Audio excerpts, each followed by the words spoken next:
This video is now surfacing, and it wasn't really surfacing yesterday. But when Donald Trump was in Pennsylvania with Senator McCormick, who he now blames for not showing up for the War Powers Act vote, by the way, McCormick wouldn't have made a difference because the War Powers resolution passed 50 to 48.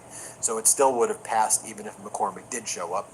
Regardless, when McCormick was there with Donald Trump, you had people in this very tiny crowd in Pennsylvania calling Donald Trump a pedo and a pedo protector. I'll show you what went down. Play this clip.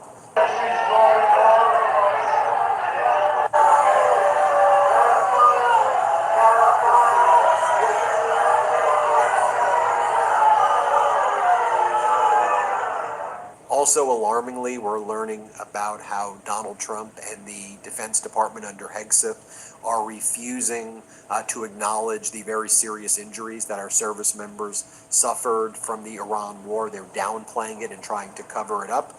Wounded soldiers and families are accusing the Army of downplaying war injuries. When Defense Secretary Hegseth was asked about the toll of the conflict with Iran in March, he told reporters that almost 90% of the 400 injured American members had sustained minor injuries and had since returned to duty, but a lot of those soldiers are telling CBS that the injuries were far more serious and they're being covered up.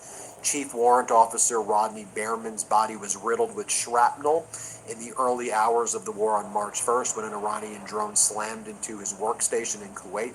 Medical records reviewed by CBS show he suffered a concussion, hearing, vision loss, damage to his lungs, but the Army classified his condition as not serious, and that assessment then led to him not getting the treatment that he needed and being basically told you have to return to duty because you're not seriously injured. I'll do a whole other report on that. But while Donald Trump's behaved in this behavior, I want you to see how this Trump regime is just utterly disrespecting our troops. And of course, I talked about earlier today, the Trump regime pushing out four-star general and commander of Europe, General Donahue. Let's talk about here what MAGA Mike said with respect to the canceling of the bill signing today on housing. Here's what he said. In the process of this press conference, President Trump announced that he is canceling the bill signing for the housing bill that you all were just talking about. He said he's canceling it until the SAVE Act is passed. All of this stuff is already passed with such bipartisan support. Minor importance that it pales in comparison to the SAVE Act. What is your reaction?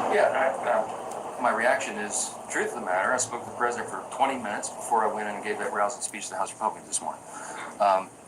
He and I've talked about this a lot. He has expressed the priority and the preference of the Save America Act. We share that. We passed it 3 times in the House. The latest version was passed a few months ago, and it has proof of citizenship to register to vote, and the proof of showing a photo ID when you show up to vote. Basic issues that 90% of Americans agree. 70% of Democrats think you ought to have a photo ID to vote, and citizenship to vote in an American election is already in the law. There you have it, folks. Let me know what you think about all of this. Hit subscribe. Let's get to 7 million subscribers, and thanks for watching, everybody. Want to stay plugged in? Hold on. Let me hear.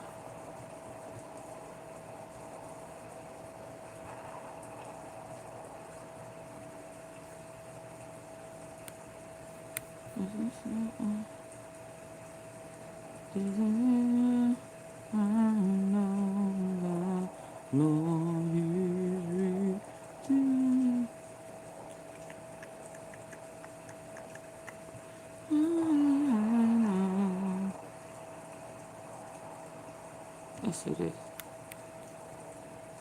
This is what my house looks like.